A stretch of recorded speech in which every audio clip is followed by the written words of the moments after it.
اعوذ باللہ من الشیطان الرجیم بسم اللہ الرحمن الرحیم اللہم صلی علی محمد وعلی محمد وعجل فرجہم۔ السلام علیکم ورحمۃ اللہ وبرکاتہ۔ معزز ناظرین، ایک بار پھر آپ کا میزبان اطہر کاظمی آپ کے پسندیدہ پروگرام احکام اسلامی کو لے کر آپ کی خدمت میں حاضر ہے۔ لکھنؤ اسٹوڈیو سے آپ کا استقبال کرتا ہوں اور اس پروگرام کا آغاز کرنے سے قبل ایک حدیث مبارک آپ تمام ناظرین کی خدمت میں پیش کرنے کی سعادت حاصل کرتا ہوں۔ امام جعفر صادق علیہ السلام نے اپنے اصحاب سے ارشاد فرمایا کہ کھڑے ہو جاؤ اور خدا سے تاجیل ظہور امام عصر اجل اللہ تعالیٰ فرج و شریف کے لیے دعا کرو۔ یقیناً ہم ہر بار ہر دن ایک حدیث آپ کی خدمت سے پیش کرتے ہیں اور یہ تاجیل ظہور کے لیے جو دعا ہے یہ ہمارے لیے سب سے اہم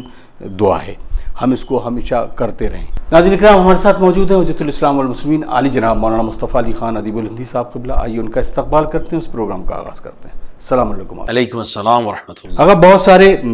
سوالات ہیں، اس میں خصوصاً پہلا سوال ایک صاحب نے کیا ہے، السلام علیکم۔ علیکم السلام۔ انہوں نے پوچھا ہے کہ جو دیگر کنٹریز جو کہ اسلام کے دشمن ہیں، ان کے پروڈکٹس ہیں جو MNCs کے ہوتے ہیں، ان کو یوز کرنا کیسا ہے؟ اعوذ باللہ من الشیطان الرجیم، بسم اللہ الرحمن الرحیم، الحمدللہ رب العالمین، وصلی اللہ علی سیدنا محمد وآلہ الطیبین الطاہرین۔ دیکھیں، جب پروڈکٹس یا جو بھی چیزیں باہر سے آتی ہیں اس میں دو طرح کا مسئلہ ہے۔ ایک، اگر اس کا تعلق ذبیحے سے ہو یعنی گوشت وغیرہ سے ہو تو اس کے اندر اس کا حلال ہونا اور ذبح شرعی ہونا اس کا ضروری ہے، جب تک اس کا یقین نہ ہو اس کو آپ استعمال نہیں کر سکتے۔ دوسرا یہ کہ نہیں، عام پروڈکٹ ہے۔ اب سوال یہ اٹھتا ہے کہ چونکہ یہ ملک جو ہے جہاں سے یہ پروڈکٹ آیا ہے یہ مثال کے طور پر ہمارا دشمن ملک ہے، یعنی اسلام کا دشمن ملک ہے، تو یہاں اگر واقعاً ایک دفعہ ہوتا ہے کہ دشمن ملک بعنوان ہے کہ ہم اس سے جنگ نہیں کر رہے ہیں لیکن اس سے ہمارے تعلقات نہیں ہیں، یہاں اگر حالت جنگ نہیں ہے تو اس کے پروڈکٹس کو استعمال کرنے میں کوئی حرج نہیں ہے۔ لیکن اگر حالت جنگ میں ہیں ہم اور کوئی ملک ایسا ہے جس سے مسلمان بس سر پیکار ہیں تو پھر ان کے پروڈکٹس کا استعمال کرنا ان کی مدد کرنے کے مترادف ہے، لہٰذا اس سے اجتناب کرنا چاہیے۔ اور آج کے دور میں جب ہمارے جنگ کا محور جو ہے وہ خاص معلوم نہیں، یعنی کون سا ملک ہمارے واقعاً ہمارے خلاف جنگ کر رہا ہے اور کون ملک جنگ نہیں کر رہا ہے، یہ بالکل صحیح طرح سے معلوم نہیں، تو جن کے بارے میں بالکل یقین ہے کہ وہ مسلسل ہمارے خلاف جنگ کر رہے ہیں، یعنی اسلام دشمن ہے، وہ مسلسل اپنی طاقت کا استعمال اسلام کو نقصان پہنچانے میں کر رہے ہیں، ان سے پرہیز کرنا چاہیے۔ باقی ملکوں کے پروڈکٹ کو استعمال کرنے میں کوئی حرج نہیں ہے۔ بہت بہت شکریہ۔ اگر یہ سوال ولادت سے ریلیٹڈ ہے کہ قبل از ہجرت، جو کہ ہم ہجری سال کو کاؤنٹ کرتے ہیں اور عیسوی سال کو تو سبھی جانتے ہیں، لیکن اسلامک تاریخ کے اعتبار سے جو قمری مہینے ہیں اس کے اعتبار سے بات کرتے ہیں، انہوں نے سوال کیا کہ جناب ابو طالب کی ولادت کی تاریخ کے بارے میں ہم کیسے پتہ کریں، یا اس سے قبل رسول اللہ کی جو ولادت کی تاریخ ہے اس کو ہم صحیح طریقے سے کیا کر سکتے ہیں، تعین اس کا تاریخ کا؟ دیکھیں، جناب ابو طالب اور وہ افراد جو اسلام سے پہلے کی یعنی مشہور ہستیاں ہیں اور اسلامک ریکارڈ سے پہلے کی ہستیاں ہیں، ان کے سلسلے میں دقیق تاریخ ہمارے پاس نہیں ہے، احتمالات ہیں یا کسی روایت میں یا کسی ضعیف سند میں مل گیا ہے تو اس کے حساب سے لوگ اس کو منا لیتے ہیں، وَإِلَّا ہمارے پاس صحیح ڈیٹس نہیں، کیونکہ ظاہر ہے اس دور میں ڈیٹس ثبت نہیں ہوتی تھی، کہیں کوئی رجسٹریشن آفس نہیں تھا کہ جہاں جا کے چیزیں ثبت کی جائے۔ رسول اکرم صلی اللہ علیہ وآلہ کی ولادت چونکہ خود ایک معجزہ تھی اور اس کے ساتھ بہت سے اثرات تھے، یہ نہیں تھا کہ صرف جناب عبداللہ کے گھر میں ایک بچہ پیدا ہو گیا، نہیں، اس کے اثرات مرتب ہوئے تھے۔ خانہ کعبہ کے مثال کے طور پر بتوں کا زمین کے اوپر گرنا اور آتش کدہ فارس کا خاموش ہو جانا، فارس کے جو محل تھا بادشاہ کا اس کے کنگوروں کا گر جانا، یہ سب بہت سے ایسے واقعات ہوئے تھے جس کے نتیجے میں لوگوں کو تاریخ یاد رہ گئی کہ یہ کب ہوا تھا۔ ولو اس کے اندر بھی 2-3 تاریخیں، مثلا 9 ربیع الاول بھی ہے، 12 ربیع الاول بھی ہے، 17 ربیع الاول بھی ہے، تاریخیں ملتی ہیں، لیکن بہرحال مہینہ اور سال تقریباً لوگوں کو یاد رہا کہ کون سے دن اور کون سی تاریخ اور کون سے مہینے میں یہ کام انجام پایا۔ لہٰذا وہ چونکہ خدا نے یہ انتظام کیا تھا کہ رسول اکرم کی ولادت جو ہے وہ اس طرح سے محفوظ رہ جائے، لہٰذا محفوظ رہ گئی۔ یا مثلا امیر المومنین علیہ السلام کا خانہ کعبہ کے اندر پیدا ہونا ایک ایسی چیز تھی کہ جو نہ کبھی ہوئی اور نہ دوبارہ کبھی ہوگی، اور خانہ کعبہ کی دیوار کا شق ہونا عرب کے لیے ایک ایسی چیز تھی، یا کسی بھی قوم کے لیے بہت عجیب و غریب چیز ہے کہ کسی دیوار کا کھل جانا اور اس کے اندر ایک حاملہ خاتون کا داخل ہو جانا اور پھر اس کا بند ہو جانا، اور قریش کی پوری کوشش کے باوجود خانہ کعبہ کے دروازے اور تالے کا نہ کھلنا، یہ ایک ایسی چیز تھی جو کوئی بھولے گا نہیں جلدی، لہٰذا یہ تاریخیں یاد رہے گی۔ اب باقی افراد جو قبل رسول اکرم صلی اللہ علیہ وآلہ ہیں، جناب ابراہیم، جناب ابو طالب پہ ہم کیوں رکے، ہم اور پیچھے تک چلے جائیں، تو ہمارے پاس دقیق تاریخ نہیں ہے، لیکن چونکہ یہ ہستیاں محترم ہیں، لہٰذا اگر کہیں سے کوئی ایسے سورس سے جو بہت زیادہ اوتھینٹک نہ ہو لیکن پھر بھی ان کی طرف منسوب کوئی تاریخ مل جائے تو ان کے احترام کو کبھی بھی ہم بعنوان یادگار منانے میں کوئی حرج نہیں ہے۔ اگر کیونکہ اب یہ سوال جو ہوا ہے انہوں نے صاحب نے کیا، ان کا شکریہ بہت ادا کرتے ہیں، کیونکہ کبھی کبھی سوال سے دوسرا سوال بھی نکلتا ہے۔ مثلا کچھ چیزیں ایسی ہوتی ہیں اس کا شرعی اس کا عذر نہیں ہوتا، شرعی احکام سے کوئی ریلیشن نہیں ہوتا ہے، لیکن اس کے باوجود جیسے دیگر افراد کہتے ہیں کہ یہ قبر میں نہیں پوچھا جائے گا، یہ محشر میں نہیں پوچھا جائے گا، تو اس طرح کی جو چیزیں ہوتی ہیں خاص طور سے ڈیٹ، ولادت کی تاریخ، یا جو بہت اہم تاریخیں ہیں، جنگ کی تاریخ یا ایمان ابو طالب کا ڈسکشن، تو یہ کیا اس پہلو کو ہم کس طرح سے لیں؟ کیسے ایک اغیار جو ہم سے یہ مطالبہ کرتے ہیں خالد اہل تشیع کے بارے میں کہ آپ جو ساری چیزوں کو تاریخ سے لیتے ہیں، ان ساری چیزوں کا ڈسکشن حشر میں نہیں ہوگا، قبر میں نہیں ہوگا، تو ہم اس کو کیسے دوسرے تک پہنچائیں اس پیغامات کو؟ دیکھیے یہ ایک ایسی چیز ہے کہ اگر ہر چیز کا تعلق گھوم پھر کے آئے گا حشر تک، ایسا نہیں کہ نہیں آئے گا۔ تاریخ بہت امپورٹنٹ ایک سبجیکٹ ہے، ٹھیک ہے کہ تاریخ میں کچھ چیزیں واقعاً ایسی ہیں جن سے کوئی تعلق انسانوں کا، یعنی حشر کا اور نشر کا اور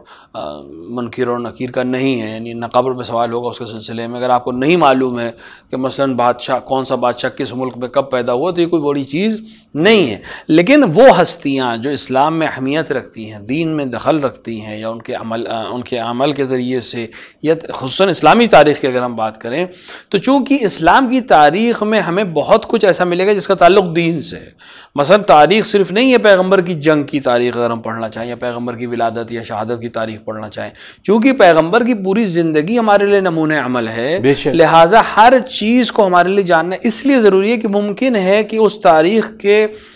ورق میں کچھ ایسے چیز ہم کو مل جائے جو کل ہمارے دین میں کام آ جائے، دین کے سمجھنے میں ہمارے کام آ جائے گا۔ دین کو سمجھے بغیر ہم قبر پہ سوال کا جواب نہیں دے پائیں گے، بولو پیپر آؤٹ ہے،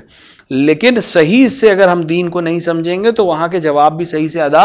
نہیں کر پائیں گے، لہٰذا ہمارے لیے ضروری ہو جاتا ہے ان افراد کی تاریخ کو پڑھنا، کیونکہ بہت سے احکامات جنگ کے زمانے میں نازل ہوئے ہیں، بہت سے احکامات صلح کے زمانے میں نازل ہوئے ہیں، بہت سے احکامات ہجرت سے پہلے نازل ہوئے ہیں، بہت سی باتیں ہجرت کے بعد نازل ہوئی ہیں۔ رسول اکرم کے اوپر جب اسلام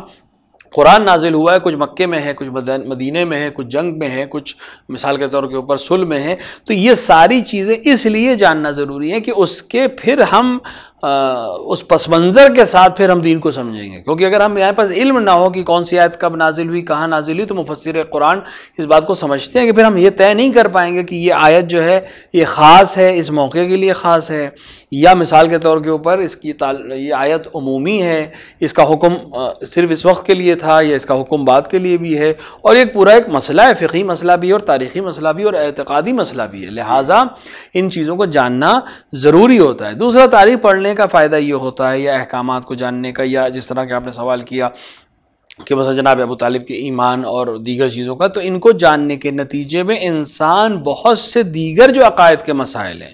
ان کا اس کے لیے کلیئر ہوتا ہے، کیونکہ اگر یہاں پہ مطلب میرے ذہن میں ایک بات آ گئی، سوال تو نہیں اس کو کہیں، کہ جب اغیار یا جو منکر اہل بیت ان کے فضائل کی بات کرتے ہیں تو یہ جملے زیادہ استعمال کرتے ہیں، آیا مودت ہمیں کتنا اس میں سہارا دیتی ہے؟ کہ وہ ظاہر سی بات یہ سوال تو ہو گئی، بالکل، کیونکہ دیکھیے آئے مودت اس بات کی دلیل ہے کہ آپ کو محبت رکھنی ہے، اور جب محبت آپ کسی سے رکھتے ہیں تو اس سے اس طرح بغیر شرط و شروط کے محبت رکھتے ہیں، اور محبت ہی کا تقاضا ہے کہ اگر کوئی اس کے خلاف کچھ کہے تو ہم اس کا دفاع کریں، تو دفاع کے لیے آپ پاس علم ہونا چاہیے، لہٰذا یہ طے ہے کہ امیر المومنین علیہ الصلوۃ والسلام کی ذات میں، ان کی زندگی میں، ان کے کردار میں، ان کے اول سے لے کر آخر تک میں کوئی چیز دشمن کے پاس اس لائق نہیں تھی کہ جس کو وہ استعمال کر سکے، لہٰذا علی کی دشمنی میں ان کے باپ کو کافر کہے جانے کی کوشش شروع کی گئی۔ اور یہ بات بھی میں آپ کی خدمت میں عرض کروں کہ یہ کام جو شروع ہوا یہ بنی امیہ نے نہیں کیا، یہ بنی عباس نے شروع کیا۔ یہ دشمنی امیر المومنین کے والد سے، ابو طالب سے جو دشمنی ہے، یہ بنی امیہ کے دور میں نہیں شروع ہوئی، ورنہ اس کو جو بہت سرسخت دشمن تھے امیر المومنین کے بنی امیہ، جو امیر علی کے نام کو لینا برداشت نہیں کرتے تھے، انہوں نے کبھی اس بات کو عنوان نہیں کیا کہ تم ہم سے کیا مقابلہ کرو گے، تمہارے باپ مثلا غیر مسلمان تھے، انہوں نے کبھی عنوان نہیں۔ یہ کام آ کر بنی عباس کے دور میں شروع ہوا، اور اس کی وجہ یہی ہے کہ کہ بنی عباس چونکہ رسول کے چچا یعنی جناب عباس کی اولاد سے ہیں، اور بنی ہاشم یعنی امیر المومنین ان کی اولاد جو ہے وہ جناب ابو طالب کی اولاد سے ہے، لہٰذا یہ دونوں اپنے آپ کو رسول کا پیرالل سمجھتے تھے کہ دونوں میں کیا فرق ہے، اور ہم کیوں امیر المومنین کی اولاد کو مسلمان زیادہ ترجیح دیں جبکہ ہم بھی رسول کے چچا ہی کے بیٹے ہیں۔ لہٰذا انہوں نے یہ کوشش کی کہ عباس تو ایمان لے آئے تھے اور ابو طالب علیہ باللہ ایمان نہیں لائے تھے، کہ اس طرح سے امیر المومنین اور اولاد امیر المومنین کی طرف ایک مثال کے طور پر فضائل کا ایک چیز کو چیپٹر کو بند کیا جائے۔ لہٰذا اس لیے میں نے عرض کیا کہ تاریخ پڑھنا ضروری ہے کہ ہم کیوں یہ واقعہ ہوا، کیوں یہ ڈیبیٹ سب سے پہلے ہوئی، کہاں یہ ڈیبیٹ سب سے پہلے ہوئی، کس نے یہ سوال کیا، کس نے یہ اعتراض کیا، اس کے نتیجے میں ہمارے عقائد کے مسائل، ہمارے تاریخ کے مسائل، ہمارے فقہ کے مسائل حل ہوتے ہیں۔ لہٰذا یہ بہت امپورٹنٹ چیز ہے، اس کو ڈسکس کرنا چاہیے۔ ظاہر ہے کہ ہمارا پروگرام احکام کا ہے، لیکن پھر بھی ہمارے پاس جب اس طرح کے سوال آتے ہیں ہم اس کا جواب اسی لیے دیں گے، بہت سے مسائل تاریخ کے اوراق میں چھپے ہوئے ہیں، بہت سے جوابات تاریخ کے بین السطور چھپے ہوئے ہیں، لہٰذا ان کو پڑھنا، ان کو جاننا بہت امپورٹنٹ ہے۔ آج جو پورا علم ہے جس کو ہم جس کے موجد ابن خلدون کو کہا گیا، جس کو ہم علم عمران کہتے ہیں، آج کی جو سوشولوجی جس کو ہم کہتے ہیں، سوشولوجی ابن خلدون کا سب سے پہلا نظریہ یہی تھا۔ وہ ابن خلدون ایک تاریخ نگار تھا، تاریخ لکھ رہا تھا وہ، لیکن اس کا نظریہ تھا کہ تاریخ کے دو پہلو ہوتے ہیں۔ ایک پہلو ہے کہ آپ نے بس واقعہ لکھ دیا اور بات ختم ہو گئی، ایک پہلو ہے کہ نہیں، ان واقعے کی گہرائی میں جا کر سمجھیں کہ اس کا سماج پر کیا اثر ہوا، اس کا تاریخ پر کیا اثر ہوا، اس کا بشریت پہ کیا اثر ہوا، حالات اگر ویسے ہی ہوں تو کیا بشر ویسے ہی عکس العمل کرے گا، تو اس کے نتیجے میں ہم کسی قوم کے عروج کو اور کسی قوم کے زوال کو پریڈکٹ بھی کر سکتے ہیں اور جان بھی سکتے ہیں۔ تو یہ تاریخ سے یہ آج اتنا بڑا جو علم سوشیولوجی ہے، اور آج تقریباً گریجویشن 80% زیادہ لوگ سوشیولوجی میں گریجویشن کرتے ہیں، تو اتنا بڑا علم تاریخ کے ہی اوراق سے نکالا گیا ہے کہ تاریخ کو پڑھنے کا سٹائل اگر بدل دیا جائے تو انسانی سلسلے کو بھی پڑھا جا سکتا ہے اور اس واقعات کے ذریعے سے عبرت حاصل کی جا سکتی ہے۔ لہٰذا بہت ضروری چیز ہے، اور ان سوالوں کو پوچھنے میں کوئی حرج نہیں۔ ہاں بہت سے سوالات ایسے ہوتے ہیں، اسی میں بہت سے سوالات ایسے ہوتے ہیں جس کا کوئی واقعی مقصد نہیں ہوتا، ٹھیک ہے، اس کے اوپر بحث کرنے کا کوئی فائدہ نہیں ہے، لیکن باقی جو اہم تاریخی واقعات ہیں یا شخصیات ہیں ان کا بارے میں جاننا بہت ضروری ہے۔ مثلا کسی شخص کی ولادت اس لیے جاننا ضروری ہو سکتا ہے، مثلا وہ راوی ہے، اگر ایک شخص راوی ہے حدیث کا تو اس کی ولادت ہمیں اس لیے معلوم ہونی چاہیے کہ کیا وہ رسول کے زمانے میں تھا یا نہیں تھا۔ ممکن ہے ایک شخص رسول اکرم کی شہادت کے بعد پیدا ہوا اور ہم اس کو راوی کہہ کے پیش کر رہے ہیں، تو یعنی اس شخص نے رسول کو نہیں دیکھا ہے، اگر دیکھا بھی ہے تو رسول سے حدیث کو نہیں سنا ہے، کہاں تو پھر اب ہم حدیث کے سلسلے میں ایک بحث آ جائے گی۔ تو لہٰذا بہت اہم ہو جاتے ہیں تاریخی معلومات، لہٰذا اس کو جاننے اور سمجھنے میں کوئی حرج نہیں ہے۔ بہت بہت شکریہ آغا، شکریہ اس بات کا بھی کہ شاید اس نقطہ نظر پہ کبھی غور ہی نہیں کیا تھا کہ یہ مرحلہ جو جناب ابو طالب علیہ الصلوۃ والسلام کو کافر کہنے کا جو وہ لگا، وہ بنی امیہ نے نہیں بنی عباس نے لگایا، اور اسی بنا پر میں ایک کتاب میں پڑھ رہا تھا، ایک حدیث بیان کی جاتی ہے کہ انسان کا جھوٹا پاک ہے، مومن کا جھوٹا شفا ہے۔ تو اس حدیث کو کہیں نہ کہیں کنیکٹ کیا جاتا ہے جناب ابو طالب کی اس بنا پہ کہ رسول اللہ جب جناب ابو طالب کے ہاتھ سے کھا پی لیا کرتے تھے تو اس حدیث کے حساب سے ٹھیک ٹھاک تھا وہ۔ بہرحال بہت شکریہ آغا، بڑھتے ہیں اگلے سوال کی طرف۔ یہ سوال پہلے بھی آ چکا ہے لیکن پھر بھی میں آپ سے گزارش کر رہا ہوں کہ انہوں نے پوچھا ہے کارپیٹ اگر نجس ہو جائے تو اس کو کیسے پاک کریں؟ تو کارپیٹ اگر موویبل ہے اور اس کو ہٹایا جا سکتا ہے، جیسے کہ بہت سے رگز ہوتے ہیں، کارپیٹس ہوتے ہیں، بھاری ہوتے ہیں، لیکن اٹھائے جا سکتے ہیں، باہر لے جائے جا سکتے ہیں. اگر نہیں لے جا سکتے کم سے نیچے اس کے نیچے تشت لگایا جا سکتا ہے. اگر وہ پانی سے دھویا جا سکتا ہے چاہے باہر ولو مشقت کے ساتھ، لیکن باہر لے جا کر دھویا جا سکتا ہے، یا گھر کے اندر بھی اس طرح سے نیچے تشت لگا دیا، اوپر سے پانی ڈالا اور سارا پانی جو ہے وہ نیچے تشت میں چلا گیا، تو اس کو پاک کیا جا سکتا ہے. اور اس کو یہی طریقہ اس کو پاک ہونے کا. البتہ اس کو نچوڑنے کی ضرورت، اس طرح کی چیزوں کو نچوڑنے کی ضرورت نہیں ہوتی. ایک بار پانی ڈالا اس میں سے اصل نجاست نکل گئی، دوسری بار پانی ڈال کے جب یقین ہو جائے کہ اس کے اندر اب عین نجاست نہیں ہے تو وہ پاک ہو جائے گا. لیکن اگر اموویبل ہے، یعنی ایسا کارپیٹ ہے جو زمین پہ چپکا ہوا ہے، کسی بھی گم سے چپکا دیا گیا کہ وہ موو نہیں کر سکتا ہے، تو ظاہر ہے کہ اس کو پانی سے چونکہ پاک کرنا ہے ضروری ہے، تو وہ پانی کے ذریعے سے تو پاک نہیں ہو پائے گا، کیونکہ اس کے اوپر اگر آپ پانی ڈالیں گے تو وہ سوکھ نہیں پائے گا. اگر ایسا امکان میں، کیونکہ جتنا پانی آپ ڈالتے جائیں گے ممکن ہے اس کی جو نجاست ہے وہ پھیلتی چلی جائے. لہٰذا آسان طریقہ اس کا یہ ہے کہ اگر آپ اس کو موو نہیں کر سکتے ہیں تو اس جگہ سے اجتناب کریں جو ان چیزوں میں جہاں پر طہارت شرط ہے، یعنی مکان کا طاہر ہونا نماز میں شرط ہے، تو آپ وہاں کھڑے ہو کر نماز نہ پڑھیں، وہی باقی حصے کو استعمال کر سکتے ہیں. وَإِلَّا ہر چیز جو نجس ہو جائے اس کو فوراً پاک کرنا ضروری نہیں ہوتا ہے. تو ضروری تب ہوتا ہے جب اس کا تعلق کسی ایسی عبادت سے ہو جائے کہ جس کو پاک ہونا ضروری ہے. لہٰذا اگر یہ رگ ایسا ہے کہ اس میں نماز پڑھتے ہیں اور باہر لے جا کے پاک کر سکتے ہیں فبہا، نہیں لے آ سکتے تو کم سے کم اس حصے کو استعمال نہ کریں، یا کم سے کم اس کے اوپر اتنے رگ، ایک اور رگ لا کے رکھ دیں جس کی جو نجس نہ ہو اور اس کے اوپر استعمال نماز پڑھی جا سکتی ہے. بہت بہت شکریہ. ناظرین، آپ دیکھ رہے ہیں پروگرام احکام اسلامی اور لکھنؤ اسٹوڈیو سے ہم لوگ مخاطب ہیں آپ سے، اور آپ کے سوالوں کو بھی آغا کی خدمت میں رکھ رہے ہیں. کچھ اور سوالات ہیں. السلام علیکم آغا، بہت ساری چیزوں میں دیکھا ہے کہ کچھ لوگ جو ہیں مسجد کے اندر جا کر ایک طاق کے اندر، جو پچھلا سوال تھا اس میں اگربتی اور موم بتی جلاتے ہیں اور دعا کرتے ہیں اور کہتے ہیں کہ یہاں پر جن بسیرا کرتے ہیں تو ان سے دعا مانگی جائے. تو یہ کیا شرک ہے اور اس کو کس طرح سے لیا جائے؟ اور خاص طور سے اگر ہم لکھنؤ کی بات کریں تو یہاں زیادہ یہ سب چیزیں ہوتا ہے. دیکھیں، اگر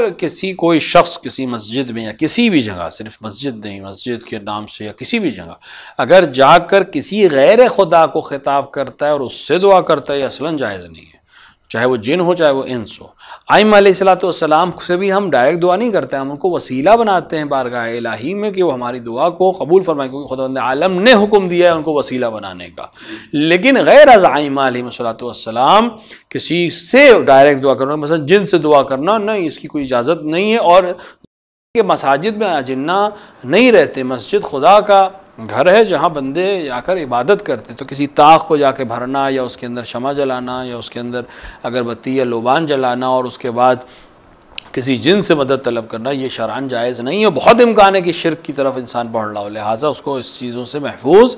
رہنا چاہیے. ویسے بھی اجنہ کے قبضے قدرت میں کوئی خاص چیزیں نہیں ہیں. انسان کو خدا نے اشرف المخلوقات بنایا ہے، لہٰذا اس کو یہ شرف نہیں، اس کے لیے شرف نہیں ہے کہ وہ جا کے کسی ایسی مخلوق سے مدد طلب کرے جو اس سے ادنا ہو. لہٰذا بہتر یہ ہے کہ خداوند عالم جو خالق ہے یا وہ خاص بندے جن کو جو بارگاہ الہی میں مقرب ہیں ان کے وسیلے سے بارگاہ الہی میں دعا کرے اور اپنے آپ کو ان چیزوں سے دور رکھے. بہت شکریہ آغا. معراج حسین صاحب لکھنؤ اتر پردیش سے سوال کرتے ہیں. السلام علیکم. میرا سوال یہ ہے مولانا صاحب، میں نے سنا کہ شطرنج کھیلنا یعنی چیس کھیلنا حرام ہے، کیا یہ صحیح ہے؟ اگر صحیح ہے تو حرام ہونے کی وجہ کیا ہے؟ دیکھیے، شطرنج کھیلنا مطلقاً حرام ہے، چاہے انسان اس کو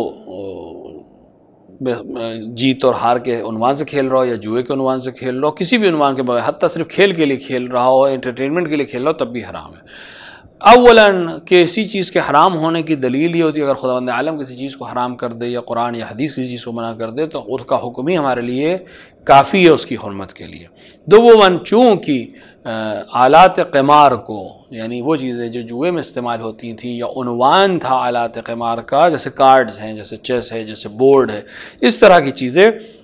ان کو خداوند عالم نے قرآن میں رجس کہا ہے، یعنی نجاست کہا ہے، اور اوثان کہا ہے، یعنی برائی کہا ہے، اور اس سے حکم دیا ہے بندوں کو پرہیز کرنے کا. لہذا تمام علماء اس کی حرمت کا فتویٰ دیتے ہیں. اور اس کے ساتھ ساتھ اس چیز کو خصوصاً شیعیان حیدر کرار علیہ الصلوۃ والسلام کے لیے یہ چیز اور بھی اہمیت رکھتی ہے، کیونکہ امام زین العابدین علیہ الصلوۃ والسلام سے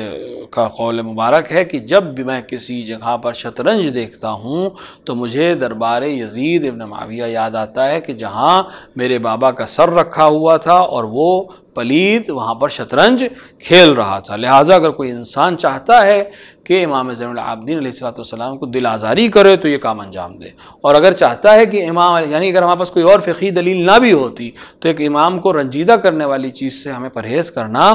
چاہیے۔ لہٰذا اگر ہمارے پاس دلیل نہ بھی ہو تب بھی یہ واقعہ اور یہ روایت کافی ہے کہ ہم اس چیز سے پرہیز کریں، چہ بسا کہ قرآن کی دلیل کے لحاظ سے یہ سب آلات قمار میں ہے، اور آلات قمار کا خریدنا، بیچنا، رکھنا ہر حال میں حرام ہے اور اس سے اجتناب ضروری ہے۔ بہت شکریہ۔ اگر یہ سوال پہلے بھی آ چکا ہے لیکن انہوں نے بہت ایک سطر کا صرف سوال کیا، اگر بیوی اپنے شوہر کو مار دے تو کیا حکم ہے؟ مار دے سے مراد اگر صرف ضرب و شتم ہے تو شرعاً یہ عمل جائز نہیں، حتیٰ دونوں کے لیے جائز نہیں، یعنی شوہر بھی اپنی بیوی زوجہ کو اس طرح سے مار پیٹ نہیں سکتا ہے۔ اگر مارے اور اس طرح سے اگر ضرب و شتم کرے جس سے اس کے نتیجے میں چوٹ لگ جائے، نشان پڑ جائے، تو اس کو دیت دینی پڑے گی، اور اگر ضرب و شتم کے نتیجے میں چوٹ تو نہیں لگے لیکن اس کی دل آزاری ہو تو وہ خاتون جو ہے اس نے ایک گناہ کیا ہے، اس کو اس کے اعمال، روایت ہے رسول اکرم صلی اللہ علیہ وآلہ سے کہ اگر کوئی خاتون اپنے شوہر کو اذیت کرے، چاہے جسمانی اذیت ہو چاہے ذہنی اذیت ہو، یعنی اذیت رسول کا لفظ ہے، چاہے وہ جسمانی اذیت ہو، چاہے روحانی اذیت ہو، چاہے مالی اذیت ہو، کسی بھی طرح سے وہ رنجیدہ کرے تو اس کے اعمال حبط ہو جاتے ہیں۔ اعمال حبط ہونے کا مطلب یہ ہے کہ جتنے بھی اس نے عمل کیے ہوں وہ قابل قبول نہیں ہیں۔ یعنی روایت میں پیغمبر نے اس طرح سے فرمایا کہ اگر وہ حج کرے اور رات بھر عبادت کرے اور دن بھر روزے رکھے اور کوہ احد کے برابر صدقہ دے دے اور بہترین گھوڑے جہاد کے لیے صدقے میں دے، تب بھی اس کے کوئی بھی عمل قبول نہیں ہوگا مگر یہ کہ اس کا شوہر اس سے راضی ہو جائے۔ لہٰذا ایسے عمل سے اجتناب کرنا چاہیے جس کے نتیجے میں آپ کے جو اچھے اعمال ہیں وہ بھی حبط اور ثبت ہو جائیں۔ لہٰذا ضروری ہے کہ اس سے اجتناب کیا جائے، اور یہی چیز شوہر کے لیے بھی ہے کہ اس طرح کا عمل انجام نہ دے، اگر انجام ہوا ہے تو استغفار کرے بارگاہ الہی میں اور دونوں ایک دوسرے سے رضایت کو طلب کریں۔ بہت بہت شکریہ۔ تو یہ امید کرتے ہیں کہ ایسی منزل اور ایسے حالات کبھی نہ آئیں، اور ہمارا جو معاشرہ ہے وہ زن و شوہر کے درمیان آپسی محبت اور اس کو آگے بڑھانے والا ہے۔ اسی طریقے سے آنے والی نسل بھی بڑی خوبصورت، ان کی تعلیم و تربیت بھی بہترین ہو سکتی ہے۔ بڑھتے ہیں اگلے سوال کی طرف۔ السلام علیکم۔ وعلیکم السلام۔ اگر کوئی شخص آفیسر ہے اور اس کی پوسٹنگ خصوصاً شراب کے محکمے میں ہو جائے تو وہ کیا کرے؟ اگر کوئی شخص کسی خاص شغل میں ہے اور اس کے نتیجے میں کسی ایسی جگہ اس کی پوسٹنگ ہو جائے جس پہ کار حرام ہے تو اس کو چاہیے کہ اس سے اجتناب کرے۔ اگر وہ اپنے آپ کی جگہ کو بدلوا سکتا ہے تو بدلوائے، اور اگر وہ نہیں بدلوا سکتا ہے تو پھر اس کے لیے اس عمل کو انجام دینا جائز نہیں ہے، کیونکہ بہرحال ہر وہ چیز جو حرام ہو، ایک دفعہ ہے کہ آپ مثال کے طور پر کسی دکان میں کام کرتے ہیں جہاں یہ چیز بھی بکتی ہے لیکن آپ کو اس کے خریدنے اور بیچنے سے کوئی تعلق نہیں ہے، وہاں آپ کے لیے مسئلہ نہیں ہے، لیکن آپ کو ایک ایسے محکمہ دیا گیا جس کا کام ہی یہی ہے کہ اس کی نظارت کرے کہ کہاں جا رہا ہے، کہاں سے آ رہا ہے، کون بیچ رہا ہے، کون خرید رہا ہے، آپ کے سائن کے ذریعے سے خریدی جائے گی، بیچی جائے گی، کہیں ڈیلیوری کی جائے گی، یہ کام جائز نہیں ہے۔ اگر اپنی پوسٹ کو بدلوا سکتے ہیں پوزیشن کو، جیسے گورنمنٹ کے آفیسز میں ہوتا ہے تو بہت اچھی چیز ہے، ولو اس کے لیے آپ کو مشقت کرنی پڑے، اور نہیں تو پھر آپ کے لیے یہ عمل انجام دینا صحیح نہیں ہے۔ ہاں، کیونکہ بالکل ابھی ریسنٹلی ایک بچے کا اپوائنٹمنٹ ہوا ہے، وہ پی سی ایس ایلائڈ میں اس کا ہوا ہے اور خصوصاً اسی ڈپارٹمنٹ کا انسپیکٹر بن کے گیا ہے، تو ظاہر سی بات وہ تو چینج کر نہیں سکتا ہے، تو اس کے کریئر کی بات ہے تو کیسے اس کو کوئی بھی کریئر، شریعت آ کر کسی بھی، آپ حکم خدا کے مقابلے میں کیریئر کو کچھ نہیں کر سکتے۔ کیریئر 5-10 سال میں، 20 سال میں، 40 سال میں، 50 سال میں ختم ہو جائے گا، لیکن حکم خدا قیامت اور صبح قیامت تک جاری رہے گا۔ لہٰذا اگر انسان کو آخرت کے اوپر یقین ہے تو اس کے لیے 60 سال کی کیریئر کی کوئی حیثیت نہیں ہے۔ ہم فیہا خالدون اگر اس کے نظر میں ہے،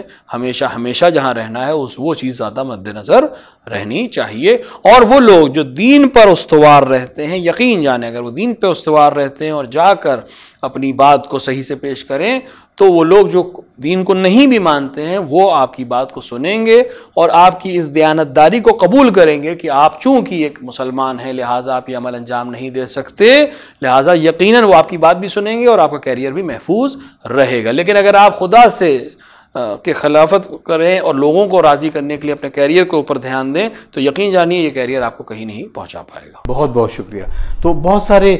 اس طریقے سے اگزامپل بھی ملتے ہیں ہمیں، دیکھیں ہم کرکٹرز ہیں بہت سارے مسلم، اور جو اپنی جرسی پر لوگو نہیں لگاتے، اس چیز کا جو حرام ہے، تو ان کو واقعی اس ٹیم میں عزت بھی ملتی ہے اور وقار بھی ملتا ہے۔ تو ناظرین ہمیں دیجیے اجازت، انشاءاللہ اگلے ایپیسوڈ میں کچھ اور سوالوں کے ساتھ حاضر خدمت ہوں گے۔ والسلام علیکم ورحمۃ اللہ وبرکاتہ۔ اللہم عجل لولیک الفرج۔